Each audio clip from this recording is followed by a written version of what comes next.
Everybody wants to own an uncirculated Carson City.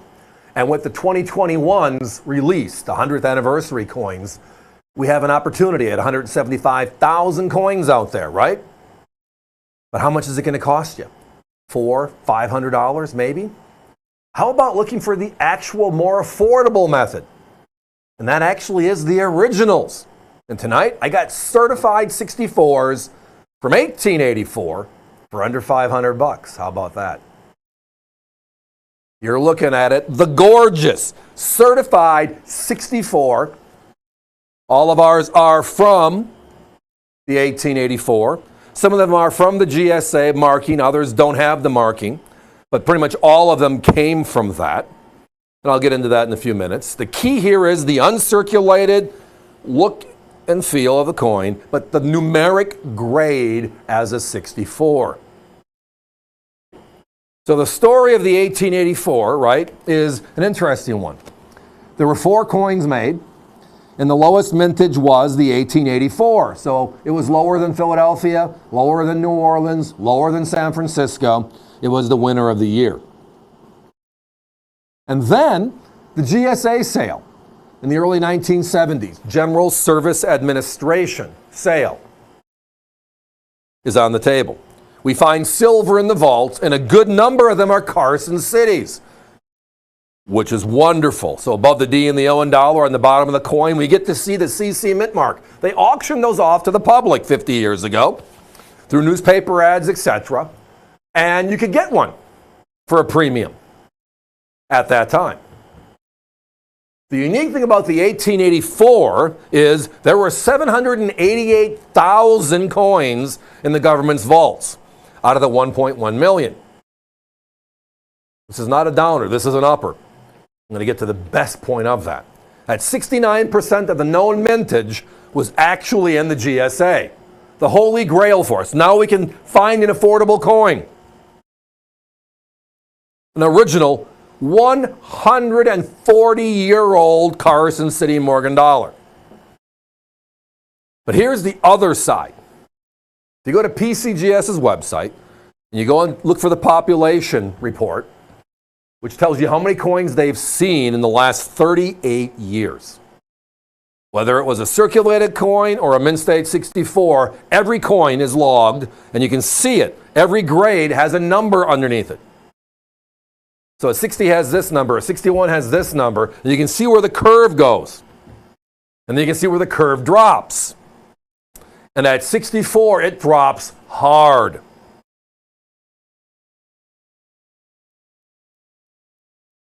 .69% of the known population is out there in the last 50 years from the U.S. Mint. Yet only 37,904 of them are known in 64 or higher condition. And that's because of how they stored these. These were in wooden boxes, stacked on top of each other, which means they're uncirculated. They never were out there, but they're not high grade uncirculated. So where does high grade start? It starts with a 64. Now, my competition has these beauties. With 788,000 modern, so to speak, out there, you would think they would. We found one at $819 in a capsule. For a 64 grade, the closest we found was $975. Look at our price. We're under $500 tonight for the small grouping we have in stock. V, which is the middle initial in our name, America's Value Channel, stands for value. And tonight, this is all about that. Crazy rarity, crazy popularity, and then crazy price. So the Carson City Mint made only 13 coins during the 28 years of production, right? 1878 to 1904, and then again in 1921.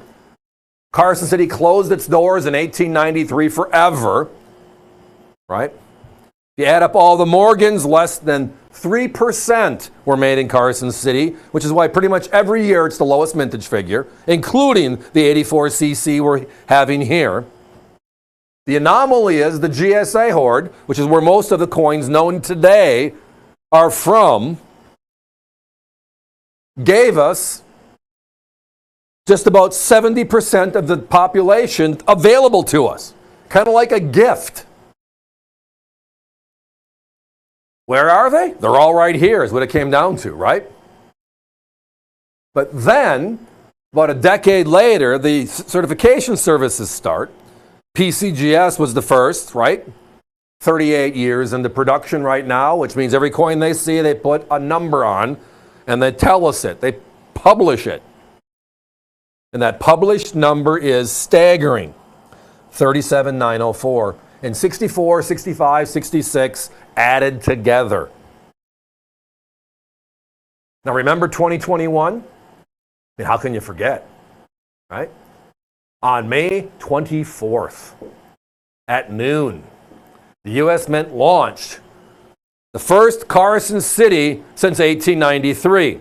They made 175,000 of them, sold out in 3 minutes, and they have not made a CC since then. This year, 2023, we had a Philadelphia Unk, a San Francisco proof, and the reverse proof is coming up down the road here pretty soon. So only one Carson City. 175,000 of them were issued, sold out as I referenced, delivered in October, November. It was a fun year. Patience was a virtue for all of us. Can you find that coin for $350 to $400 today? In the original box? Can you find them certified in 69 or 70, which today is a premium grade? But in the premium grade, it's about 30% of the known population. Where on this one, it's less than 1% of the known population. And it's 140 years old. Guys, we got to put a 1-minute clock up. Good question, Hunter. Thank you. There is no limit. The person wanted to buy one for themselves and one for that special someone or that young'un you want to get introduced. And what a great way, other than the Wild West story of the Carson City Mint. Can't beat the rarity, can't beat the popularity. Difficult to beat the grade. The numbers prove it. But beating the price, that's even more of a challenge unless you're watching us here tonight. Not $819 for an Unk, not $975 for a PC64. Apples to apples, the same coin. Above the D and the O and dollar is that CC mint mark. That's what makes this special above all else. The numbers tell the true story on the 84cc. The true story. Mintage figures one, GSA is another, but 38 years of certification and still less than 1% known, less than 0.5% known this nice. And tonight, under 5? Yeah. One of the better deals in the entire show tonight. So pick up the phone, give us a call before it's too late.